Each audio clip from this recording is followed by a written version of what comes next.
The topic of today's ministration, as God has given me to capture, is entitled The Fundamental Steps into Spiritual Dynamism and Faith Exploit. I repeat, the fundamental steps into spiritual dynamism and faith exploit. Our general Bible reading will be taken from the following biblical passages. Write them down. John 14, verses 12 to 14. Mark 16, verses 15 to 18. And Revelation chapter 3, verses 7 to 13. We shall go into the general introduction to understand, to lay biblical background for the topic. Then we will now look at some example of spiritual dynamism, some example of spiritual dynamism and faith exploits. And before we now go to look at the fundamental steps into spiritual dynamism and faith exploits, Father God, we thank you for the opportunity afforded us to come to learn under your feet so that we continue to find a rest unto our soul. I release myself unto you, God, the Holy Spirit. Use me as the medium to communicate your truth. By the words of God coming out, renew us in faith, multiply us in your knowledge, wisdom, and understanding. And as we take time to pray, make heaven to open unto us and multiply us in your anointing. We shall not remain the same. This is the time to do exploit in your name. What are the things that need to be in place for us to do exploit? Father, reveal to us in Jesus' name. Blessed be the name of the Lord. In Jesus Christ's name we have prayed. Praise the Lord. May I repeat again the topic, the fundamental steps into spiritual dynamism and faith exploits.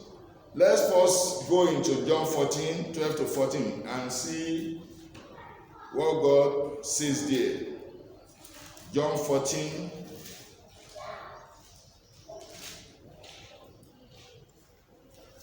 to 14.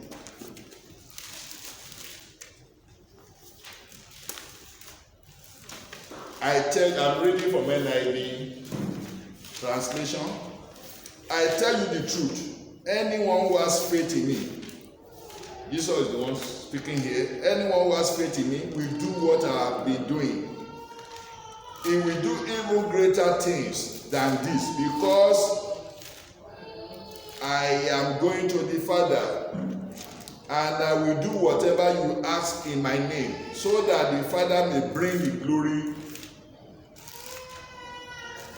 so that the Son may bring the glory to the Father. You may ask me for anything in my name, I will do. Praise the Lord. We are talking of spiritual dynamism and faith exploit. Jesus came to prove God to the world. He was so spiritually dynamic, and he did unprecedented exploit of faith. Matthew 4:23. Matthew 4:23. We are now trying to see into the dynamism, spiritual, and faith exploit in the life of Jesus.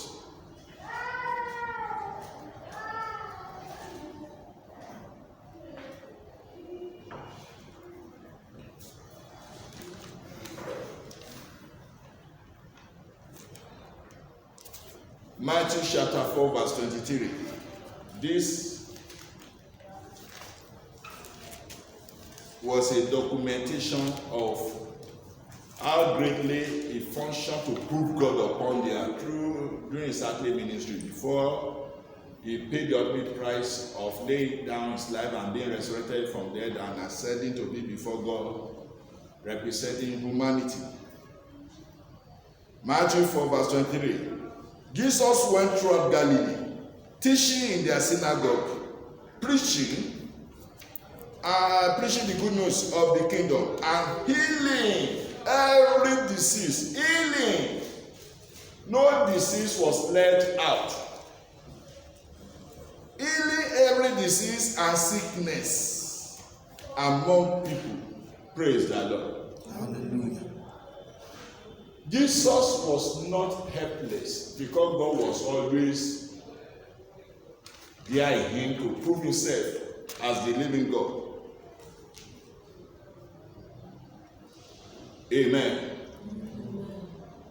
Jesus says, those of us who have faith in him, we will do what he was doing, and we even do greater works because he has now gone to represent humanity before God and is the very head of the church, we people of God. Praise the Lord. We are now finding sustenance, nourishment through Jesus by the Holy Spirit. We are heavenly connected in the light of our new birth with the attendant baptism of the Holy Spirit, empowering us in the miracle working anointing of God. Mark 16, 15 to 18.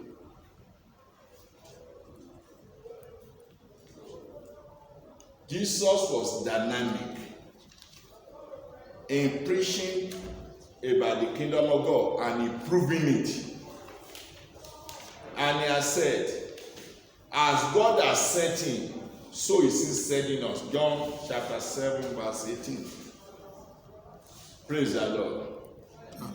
To the degree we are sanctified by the word and by the Spirit, to that degree we'll be able to prove God to the world. In John chapter 7 verse 17, Jesus said, I sanctify myself for they to be sanctified. Sanctify them by your word. Your word is truth. Today, people can hardly stay longer where the word of God is being taught. But when it comes to prayer, kill my enemy, let money fall, people can stay the whole day. People are being dynamic, not for the right thing. That is why it seems as if the church is now helpless. Instead of rising up in the courage of God to prove God in this situation we are in, as Jesus proved God, going about to heal, there is nothing that defies the power of God. Something may defy medicine, it may defy human knowledge, but nothing defies God and his power. But how many of us are really functioning in his power? This message is coming so that we can find our bearing. Jesus did not leave behind a powerless church. He told us what to do to be able to function at all time in his power. He told us. When he told his apostles and his disciples before he ascended to tarry, he told them what to tarry for. Tarry to receive power. But today, regrettably, majority in the kingdom, they substituted power for speaking tongue. They will speak in tongue and the sick will still be helplessly lying on the sick bed. Speaking in tongue has its own purpose. In the time of Moses, when God said he would take part of his Holy Spirit on Moses and put it on the 70, the sign exhibited that made the Jews, not Moses. Moses knew the power of God. Was that they prophesied. They prophesied. And after the 70 was as they were prophesying, or when they almost ended their prophecy, 2 other people were prophesying in another tent, and they came to test Moses. Should we go and shut? We go and ask them to say, I wish all of you were prophesying. I wish all of you, not even 70, came under the impact of the anointing. Praise the Lord. People there, they are of the same language. No need for tongue. No need for tongue. They have the same language. When Saul encountered Samuel, and he told him he will meet with the company of the prophets, and the Spirit of God will come upon him, what did Saul exhibit? What did he exhibit? He prophesied. No need for tongue, because he was of the same level with the people. When we came to the time of New Testament, Christianity started from the Jew, from the Jewish nation. And it started at the time that they gathered for their feast of Pentecost. From worldwide they gathered, Jews in diaspora, they've lost touch. They couldn't speak Aramaic. They couldn't speak the language of the Jew. And God wanted to give back to Christian faith right in the midst of Judaism. They didn't gather because of Jesus. They didn't gather because of the gospel. It only happened that in the temple, somewhere in the upper room, 120 who belonged to Jews gathered, doing their own business before the day of Pentecost, waiting upon God as Jesus has told them to wait.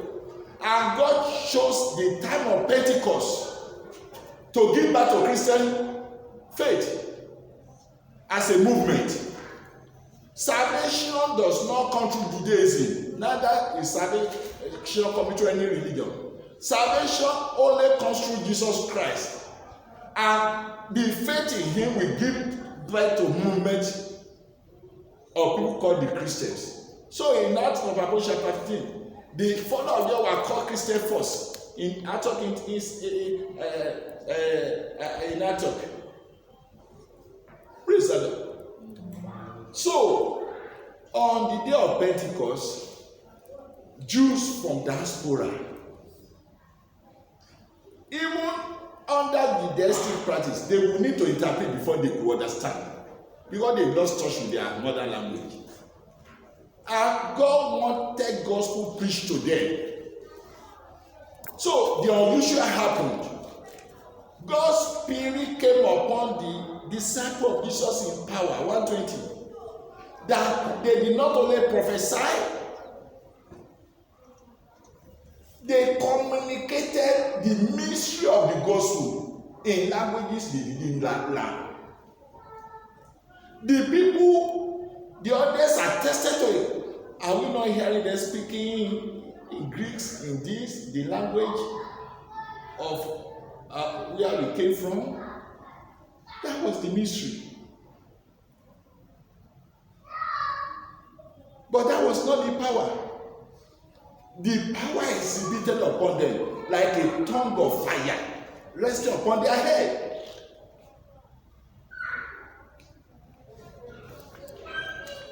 And they didn't miss it, that they were empowered by that tongue of fire. Jesus was empowered by something like a dove that descended upon when he was being baptized at Jordan through the hands of John. So in the power of the Spirit, they launched out with the gospel message. In Acts chapter 3, they met a lame man by the beautiful gate, Jerusalem. The man had been there in time of Jesus, but Jesus reserved it for his followers to heal. Many of Jesus only this song. He has said greater works we are going to do. So the greater works started on the day of Pentecost. They communicated the gospel in languages they did not learn. That was not the only experience. They also had tongue of, like maybe tongue of fire descended upon them. In that power, Paul and John, Peter and John rather, went and saw a layman by the. They already seen the layman. They couldn't help the situation until the power of God came upon them. As they got to the layman, and the layman, according to the narration in Acts of Apostles, fasting his eyes upon them, expecting to be given money. But Peter said, silver and gold we do not have, but we are not helpless. We have the name of. In that name now, rise up and walk. Did they speak in tongue to him? No, read it in the Bible. When power of God came upon David, and he had to be sent to the war front to deliver bread to his brothers fighting on the side of Israel. Praise the Lord. Every communication that David undertook there, that David made, was made in a language that people understood. That's why they could write it down. In 1 Samuel chapter 13, Bible records that as Samuel released oil upon the head of David, they say power came upon him. They didn't write any indicator of that power, whether tongue, whether prophecy, whether they said power came. And from that time, David became a man of exploit. He became spiritually dynamic and was operating in the realm of faith doing exploit. He said, lion will come to take one of his father's sheep to slaughter. He said, he will withstand. We bear, he will tear asunder the lion. That was the language he spoke. He said, you uncircumcised, you are not as terrific as that lion. Those lions and bears. He now prophesied, I will cut off your head. I will give your carcass to the boss of the earth. We shouldn't miss what God is addressing. He said in Luke 24:45-49, he told us what gospel constitutes. That his suffering, his death, resurrection, blood shed is his gospel package.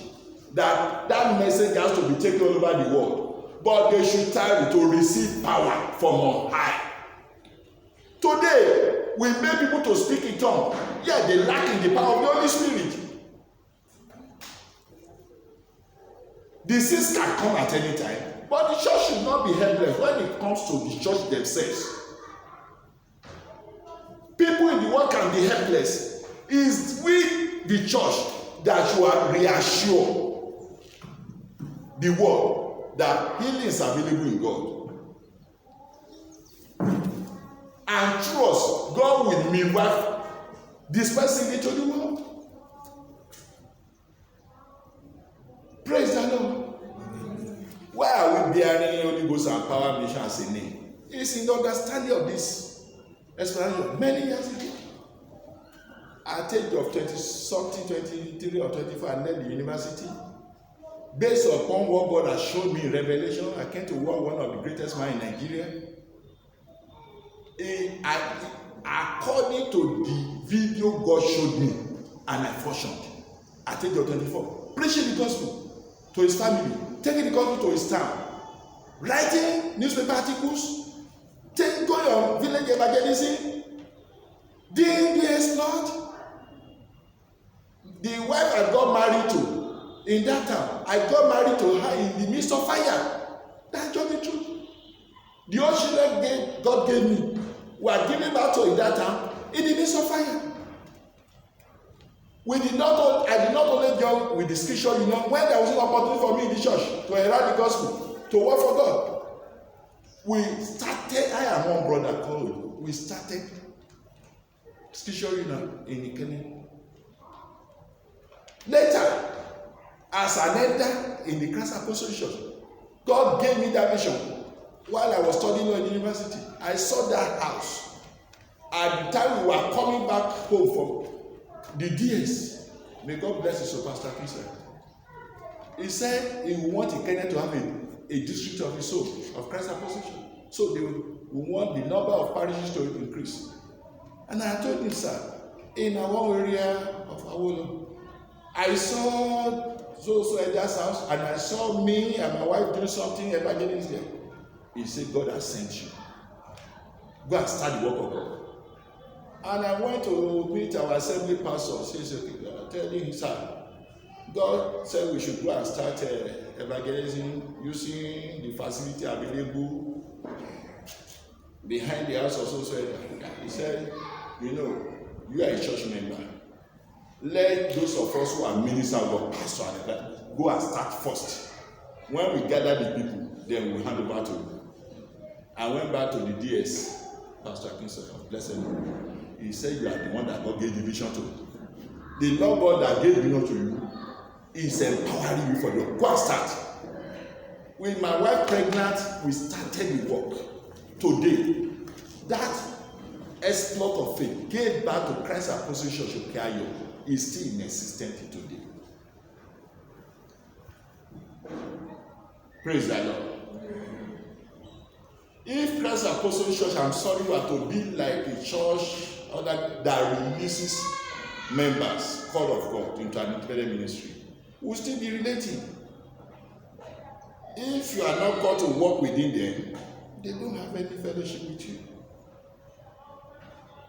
The day I will inaugurate my ministry in Lagos after passing out from law school, the choir of that church came, but not the minister. The choir with the evangelists of that church, may God bless them. But what I'm telling you is this.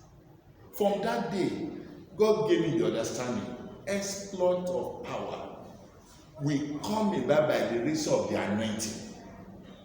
Praise the Lord. I speak in tongue. But tongue is not the power. How do we reactivate the power? How do we come into the power?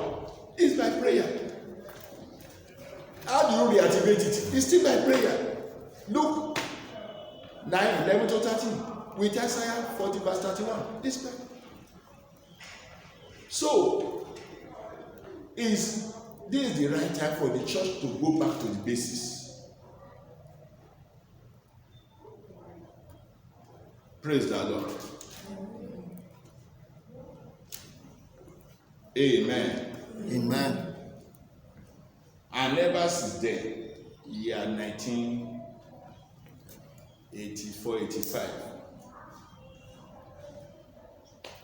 I have been working for God.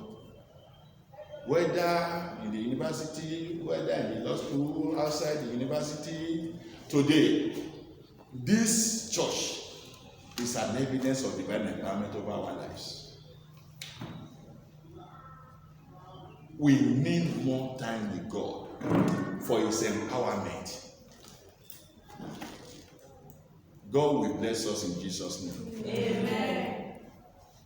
So, in Mark 16:15-18, go ye into the world, preach the gospel. And this I will follow those who believe.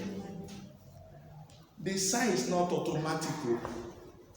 Discipleship must first come into being.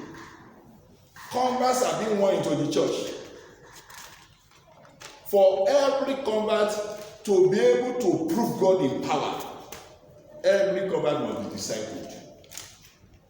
Jesus took 3.5 years to disciple his 12 apostles along with other disciples that joined them. That was why their gathering at the upper room was meaningful. They knew what they were expecting. They knew the purpose of God for the power and the function of wisdom in that power. Praise the Lord. How can we just take young converts who have not been discipled and we teach them to speak in tongues and say they will receive the Holy Spirit? Some will even make converts to be saying glory, glory, glory, glory. By the time you say glory, glory, faster, it comes to time, glory, glory, glory, glory. That is not the Holy Spirit. That is not the Holy Spirit. The medium way into the Holy Spirit is the gospel. Preaching it. 1 Corinthians 12:3. Nobody can say Jesus is the best except by the Holy Spirit. Anyone who responds genuinely to the preaching of the gospel, as God Holy Spirit residing in him. That is what we be encouraging in Christian faith. That is why we want to come for Bible study. We want to attend prayer meeting. And that is what we be embodying to be bringing for the fruit of the Spirit.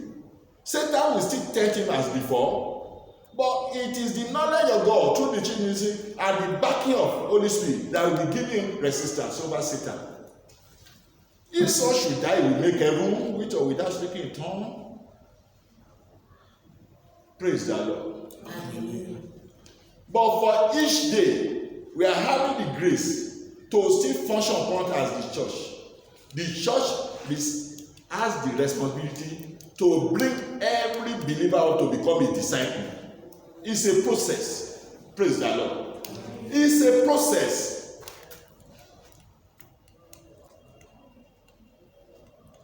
As we create membership class for Christian convert in the church, there must be school of power and discipleship as a follow-up. For them to have boldness to reach out to the institution we are in today. He has said, anyone that asks, we do more. Faith is predicated on knowledge. Faith does not just come by assumption. And the primary ministry of the church is teaching, followed by preaching, sustained by prayer. Under this three atmosphere, people will be imparted with the anointing, and the church will not be helpless. Praise the Lord. Amen. Revelation chapter 3, verses 7 to 13.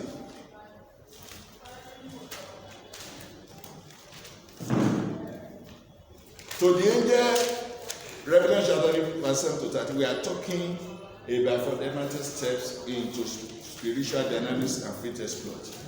We have laid the foundation that Jesus came with the power to prove God to humanity. The kingdom of God will not have got the spiritual dynamism is serving now.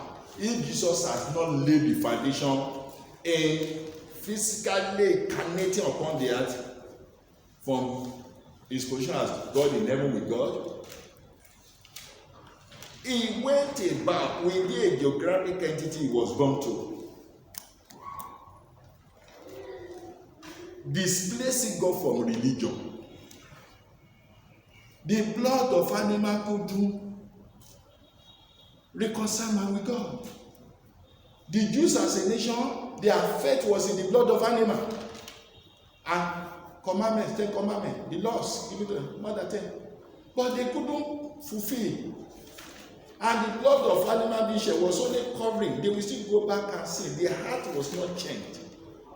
It was Jesus that came from God, paying the price for our forgiveness, and went to heaven to be activating God's Spirit to be indwelling in believers. In the Old Testament, God's Holy Spirit will only dwell in prophets, maybe 1 out of millions, and everyone will have to be seeking him about. But from the time of Jesus, right from the day of Pentecost, God had gone before God. He laid before God the blood of atonement. And God became merciful upon humanity. And as Jesus has said in John 14, verse 26, in his name, God will send the Comforter, the Holy Spirit. So the church gathered in obedience to the commandment of Jesus. They tarry. Tarry can happen anywhere. We don't need to go to Jerusalem to believe that we can just receive power without tarrying. No, you can speak in tongues without time, but not power. Because you can learn tongues, you cannot learn power. They paid the price, they waited, they fasted. And power came upon them. How did we know that power came upon them? Not necessarily by the even cloven tongue of fire. Not necessarily with the Spanish ability to speak in tongues. By the manifestation of God in spiritual gifts. So to me, and by the understanding God has given me, the evidence of your divine empowerment is manifestation of one or more of these spiritual gifts. From inspirational gifts to vocal gift, prophetic gift, to power gift. And that was the vision given to Joel in anticipation of what will happen in the time of Jesus. He said, the Spirit will come upon your young men, your old men, they will see dreams, they will prophesy, they will see vision. But he couldn't see more than that, because that was what his understanding can contain, because it belonged to the Old Testament. But Paul, who was a New Testament minister, had sufficient understanding of the empowerment of the Spirit and the signs to follow. The signs to follow are listed in 1 Corinthians chapter 7 to 11. From inspirational to prophetic and power, ninefold gifts. So anyone says, I am baptized in the Holy Spirit, I am speaking to, and he couldn't function in any of the ninefold gifts, is yet to be empowered. I'm not saying he's not a Christian. He will labor, he may not have much to show for it, because the power will be lacking. So what do we have to do? We have a message for the world. Let's go back to God. How did the apostles sustain the same power? Apart from waiting in Acts 1:8 through to chapter 12. As in Acts of chapter 4, having performed miracles, signs and wonders, which was the evidence of their empowerment in the life of the lay. I didn't have money, I didn't have gold, but I have this or in his right. So that is evidence that they were empowered. That is evidence. And persecution rose up against them in Acts of chapter 14. They had now to go before God in prayer. What was their prayer? Let's look at it. That is what we need to do in this time now, so that we become power-filled, divinely sustained children of God in understanding and power. Acts chapter 4.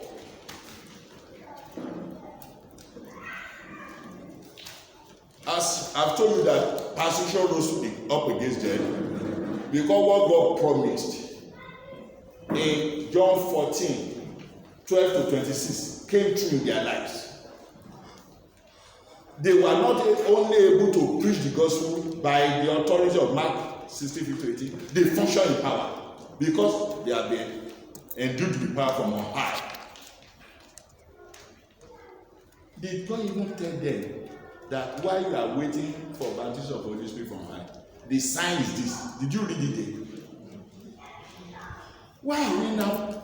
When apostles will gather, was it part of Jesus' instruction that they should be watching out for a sign? The only one given the privilege to know the sign of the Messiah anointing upon the person that will be Messiah when it comes to it is John the Baptist.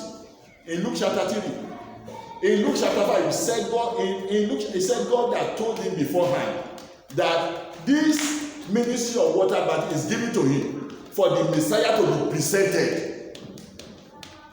People asked John, are you the Messiah? He said no. He said, I have just come as the forerunner. I'm not worthy to even lose the lashes of his shoe. And then he said, the one who has sent me has given me this understanding that upon whom Holy Ghost descends as a dove is the Messiah. And Jesus, that is why Jesus had to present himself. For Jesus cannot self-present himself to the world. They will call him an impostor. Bibles out of the mouth of 2 or 3. The truth is said. Prophecy had come that Messiah is coming. The Jews were expecting Messiah, but they were expecting Messiah to drop from heaven to liberate them from the Roman oppression. But the one that God has raised up to be forerunner, had been told what he needed to see to say this is the Messiah. The whole world needed not to first cooperate with Jesus.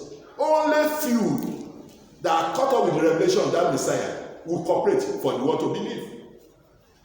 The ministry of the greatest servant of God in Nigeria did not start with multitude. It started with just few individuals who could catch glimpse of the revelation of God concerning his coming. So, John the Baptist knew the purpose he came. In John chapter 5, he said God had told him that upon whosoever the Holy Ghost descends as a dove is the Messiah. And Jesus understood God. He said, I need to present myself for righteousness to be fulfilled. Amen. As he went to be baptized, heaven opened, God spoke, and Holy Ghost descended upon you as a dove. Except for that instance, there is no way God will say, I will release power upon you, and this is the sign that you know that I will release power. Hello. Praise the Lord. We shouldn't put cart before the horse. Teaching, prayer, power. Let God manifest in gifts in the life of individual empowered. Praise the Lord. Joseph was empowered from heaven above. Yet he didn't raise up the dead. Neither did he heal the sick. But he proved God in power. That the king of Egypt submitted his authority over to his son. Yes or no?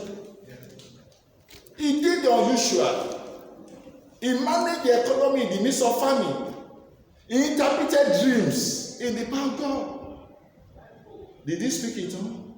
Did he prophesy? Power came upon him. The evidence of that power was the ministry fulfilled. How about Daniel? Daniel also was empowered. He was a man of prayer. The evidence of his empowerment, he survived every persecution. He survived lions den. And the power gave glory. Power is for an assignment. The power of God in the life of Joseph was to preserve the Jews from coming into destruction by the use of famine. The purpose of power in the life of Daniel. Remember, Jews together, Daniel were carried in exile to Babylon from their land, Israel. So God used Daniel with 3 other Hebrews to perpetuate his knowledge among the Jews in diaspora and to prove his authority over the nation Babylon. Ultimately, there is a price to pay for power. Honesty, integrity, holiness, righteousness, coupled with a life of prayer. Those are things that manifested in the life of Daniel. If you read Daniel chapter 6, the king said, as the Lord God you are serving, you say, my God has delivered me because you saw holiness. I have never been disordered with the king business. And he was prayerful. Ultimately, the purpose of that part became known. The God of all the idolatry practices in Babylon were wiped out. The God of Daniel became the living God. And Nebuchadnezzar became the worshipper of the God of Daniel. And Daniel also was promoted. Why are we so poor in the church today? Because we are not functioning for God. We say we are empowered, but we are not serving the purpose of power. We are not winning souls. We are not going about preaching. Daniel functioned within the power for God to be glorified and for his life to prosper. Joseph functioned within the power of God that came upon him for God to be glorified and for his life to prosper. So also David functioned within the power. God became known and his life was glorified. You can't be carrier of God in his grace of salvation and his divine empowerment by the Holy Spirit and you'll be down economically in life. People will know God by you, they feel the power of God. And you yourself will find fulfillment in what God has given you to do. Praise the Lord. Hallelujah. Praise the Lord. Hallelujah. Amen. Amen. So, the one that God sent to raise up the church said, when the Spirit comes upon you, in Acts of Apostles chapter 1 verse 8, what do you say you will receive? He said power. I'm asking the church. He said, when the Spirit of God comes upon you, what are you going to receive? Power. And what do you do with power? You witness the gospel. You witness about me. People are dying without Christ, and we are speaking in tongues. People will enter a bus, they will board a bus, they wouldn't share the tract, no boldness to share, not to even talk of preaching. People fear Satan more than God, and they say they are empowered. Praise the Lord. Praise the Lord. Hallelujah. Amen. When you look into the ninefold gifts of the Spirit as enunciated through the ministry of Apostle Paul, he identified gift of tongue, yes or no? And he also identified gift of interpretation of tongue. Amen. There are people gifted of God, they can speak more than 21 languages. There was even a lady in the news that speaks 100 and something languages. 100 and something. If such can be a blessing to the economic world, how much more to God's kingdom? If you should be a member of a church, you should be a worker under a powerful evangelist of God. Praise the Lord. And there are people who are given the gift of interpretation of a missionary. And Nigeria will never get to a foreign land without having somebody to translate what he's saying to the hearing of his audience. Praise the Lord. That is the essence of the gift. If you say tongue is the language that God understands, or is the language of heaven, are we saying before, when somebody is being led to accept Jesus as Savior, did they pray to him in tongue? Did they answer in tongue? Romans 10 from verses 5 or 6 through to 17. He said, if you believe in your heart, they must have preached the gospel to him in the language you understand. And if you confess with the tongue clearly wrote there, he said, how will they believe except people are sent to preach? So in every locality, we must raise up people who can speak the language or who are taught to interpret, to translate the gospel in a known language to them. Every gift of God has a meaning. Every gift of God has a purpose. The gift of God is not just for noise making. We have to go back to the basis. Then in a situation like this, we ourselves will not be fearful. We will have the courage to withstand the onslaught of coronavirus and to liberate those who are oppressed of coronavirus. Praise the Lord. Praise the Lord. Amen. Revelation 3:7 to 13. You know what I may be preaching this one is controversial, but that is why God has raised me up. To solve every controversy be there in the church, in as much as the understanding of God will give me from the Bible, and the Holy Spirit will enlighten my heart. Revelation 3:7 through to 13. To the angel of the church in Philadelphia, write. We still have churches like the Philadelphia on the earth. These are the words of him who is holy and true, who holds the key of David. What he opens, no one can shut, and what he shuts, no one can open. I know your deeds. See, I have placed before you an open door that no one can shut. I know that you have little strength, but you have kept my word and have not denied my name. Take notice of that. Hello. Little strength to do what? To evangelize and win souls. That is the meaning. You have little strength. Yes. Anointing of God will come to you in a little way. It's when you begin, that little way will give you spiritual gifts. Will make you to be able to function. Because his spiritual gifts is to confirm you in God yourself, to confirm God in you. His spiritual gift made Joseph to know God. His spiritual gift of dreaming. So by the time Joseph found himself in problem, he could withstand that woman who wanted to lure her into sex.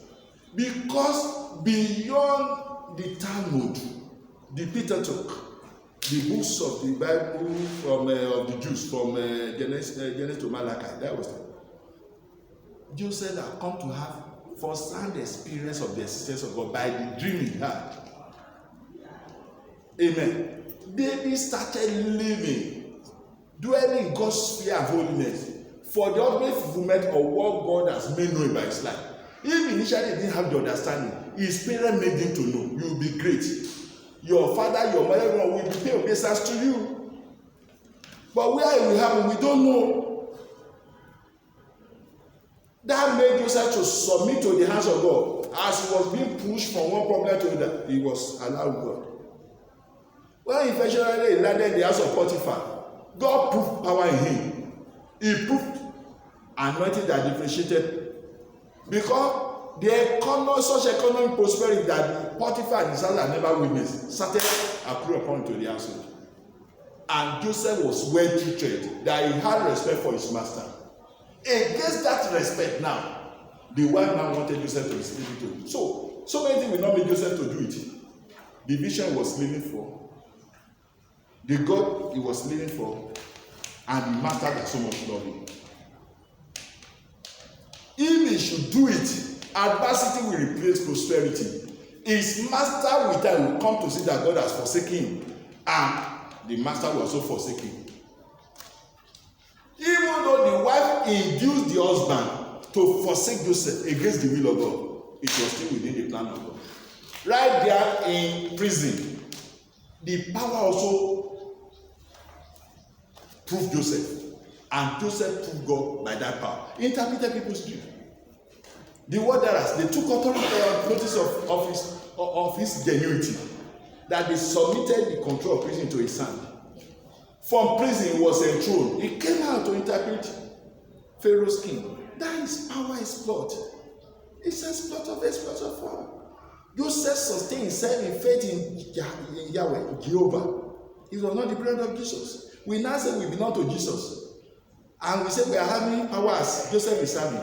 Some of us, if such opportunity to sleep with our master wife, we will do it. If Holy Spirit is warning us not to do, some will defy the church of God, they will do it. And they will still come to church pretending that all is well. Daniel did not disappoint God in power. Joseph did not disappoint God. The essence of empowerment is not even for miracle. It's for us to be established in God, holiness and righteousness. No one on his soul can live for God in holiness and righteousness. The nature of man is carnal, right from Adam, when man fell through his progenitors. Nobody teaches anyone to steal before he starts stealing. It's only advanced crime that had learned. Man will tell lies as occasion, but only a heart redeemed and regenerated by the word and the Holy Spirit. Holy Spirit is the one that giving active power to the word. People are using Bible as a pillow, yet their life is not changed. They are still oppressed of Satan. Until you encounter the gospel, and through the gospel, you come under the Holy Spirit. It's there that the Bible will begin to work and be meaningful in your life. So, before the Bible was placed in the heart of the church, Holy Spirit was first given. Bible is the product of the church. Whether church in the old, Bible is a record of transaction and power of God in the lives of people. Talk of Abraham. So, Bible did not come before the Holy Spirit. Bible came through the hearts of people empowered by the Holy Spirit. So, you can't give primacy to the Bible over above Holy Spirit. So, the way to make Bible working in this dispensation is first preaching the gospel. Romans 1, chapter 1, 16 and 17, verse say gospel is the power of God unto salvation. Praise the Lord. Praise the Lord. Amen. Amen. That was what God confirmed in the house of Cornelius. House of Apostle, chapter 10 or so. As Peter came to be preaching to the house, Cornelius was a religious man, pious. He used to give alms, and God was blessing. But God now said, this is the time of the grace. Religion will not set you from condemnation of sin. You need Jesus. And God sent Peter. God prepared the heart of Peter to take the gospel to the Gentiles. And God prepared Cornelius to be ready to receive the gospel message. When Peter got to the house of God, he preached the gospel. Until the gospel was preached. Amen. Holy Spirit did not come. Amen. Peter did not just get there and say, receive the Holy Spirit. No. He first laid the foundation of the gospel message that now bring about the experience of the baptism of the Holy Spirit. Praise the Lord. So, if the world, if the church will make gigantic impact in the world, we have to go back to the basis of preaching the gospel, of raising up unbelievers, disciples. Then, each disciple will be armed in knowledge and power. Knowledge by the Bible, power by a life of prayer. And as they launch out with the gospel in evangelism, souls will be won. And God will be proved in miracle signs and wonders. No school of discipleship should have power not included in the syllabus. It's not only about evangelism missions. It's not only about evangelism missions, follow-up. Power, prayer, holiness must constitute part of the syllabus. So, as they are being prepared to value soul, to know how to capture soul, prayer for empowerment also will be part of what they will experience. As they are being released to go into the world to win soul, miracle will back them up. Praise the Lord. In as much as possible, we are trying our best. Every Sunday we set aside 1.5 hours, 9 to 10:30, for school of believers and discipleship school. Yet we set aside every Thursday for anointing renewal, and last week of the month, miracle and power week. This is something we do continually. We don't wait until the first 100 days of the year or the last 100 days of the year before we are renewed. We renew constantly in power. Praise the Lord. We give opportunity for believers to become disciples. And additionally, we still have the Bible college being run part-time and full-time. Praise the Lord. Amen. There is this wrong notion that God is correcting using us. People think spirituality is devoid of intellectuality. Intellectuality is the basis of spirituality. Samson was spiritually empowered, but he was intellectually empty. What became of his power? Enemy overcame. Praise the Lord. Hello. 50% of what we call the anointing is wisdom from above. Amen. That is why in Proverbs chapter he said, wisdom is the principal thing. Wisdom is, and even Paul recognized, said, study to show yourself approved. Yes, you carry the anointing, you can wake up the day, but still study to show yourself approved. A workman that is not to ashamed, but rightly dividing the word of the truth. The Bible as a gift is a product of both spirituality and intellectuality. See into the ministry and dynamism of Paul. It was not only distributed by spirituality, intellectuality also marked him out. Intellectuality is not only for the secular world. Intellectuality is theological. And Bible college is school of theology. Blessed is every denomination assembly church that has a Bible college for intellectuality and spirituality of the disciples.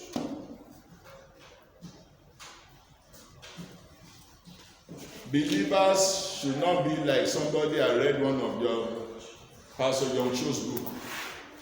He said they sent out believers to whistle, believers not yet discipled. And somebody asked, "You Christian, what do you mean by Trinity?" And the person said, "God with 3 heads." That has become a monster. And that is not the answer. Because he lacked intellectual capacity. Such could pray and healing will be done. Praise the Lord. Jesus, who is the author of spirituality, also says, "Come and learn." Learning is in the product of, is in the province of intellectuality. Come and learn. The one that says in Luke 18, "Pray without ceasing," is one also that says, "Come and learn." You can't do one and leave the other. Your Christian life will not be balanced. Praise the Lord. Amen. So, Romans 3, 7-13, he says, "I know your deeds." So God is talking to every one of us hearing whether online or within this few assembly of people that gather within the space available by the Lord. God says, "I know your deeds." Amen. Praise the Lord. Hallelujah. "See, I have placed before you an open door that no one can shut. I know that you have little strength." Who gave the little strength?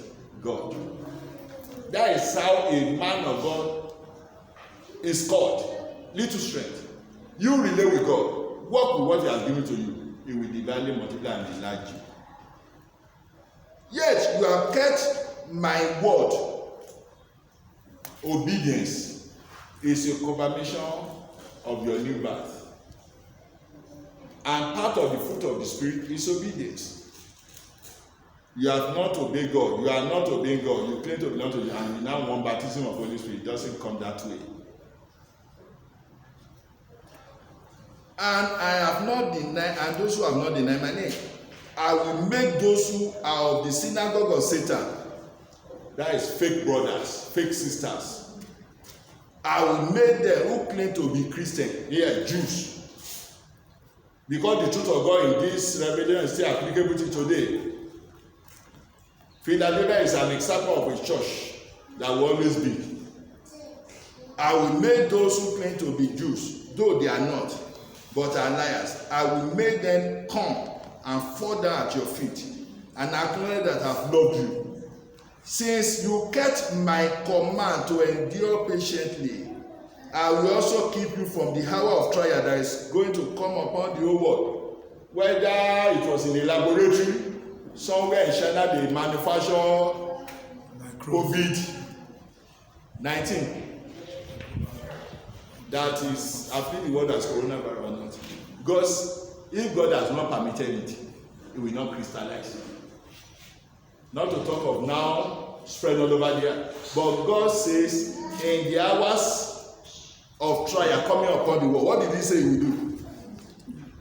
"I will also keep you from the hour of trial that is going to come upon the whole world." Yet Antichrist is yet to come. But as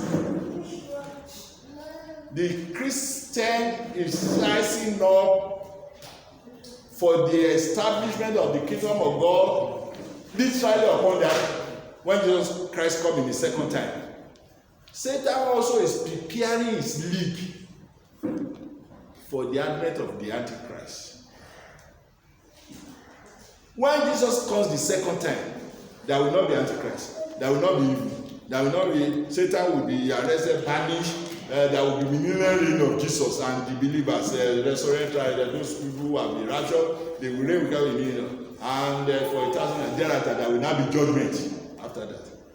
Everything that we aid the millennial reign of Christ upon us is already in motion too. Everything that we aid the reign of Antichrist is already in motion. An experiment is this COVID-19. Who knows what the wicked people of the world power will still come to produce before this year runs out. We have to go back to the basis.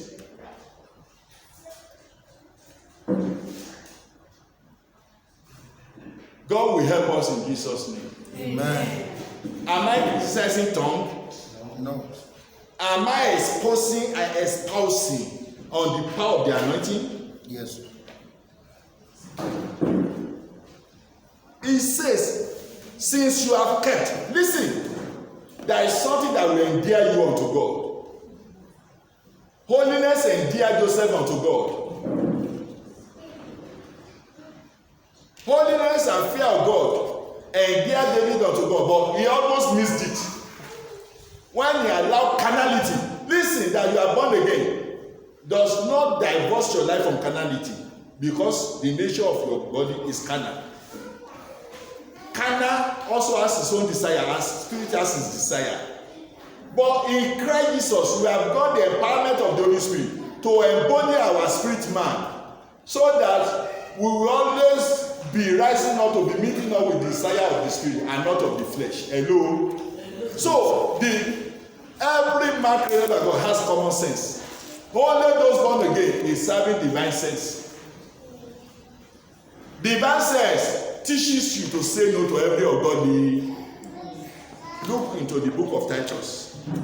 Every man has common sense, and the common sense fails man at times. Common sense fails man at times. That is why a man will sleep with his maid, because he's the one is now seeing, serving his food. He will accost him when she's called. The wife is not. That common sense will not save you from petty dangers. Hello. Only divine sense, Holy Ghost sensed, Holy Ghost activated spirit can save you from your carnal nature.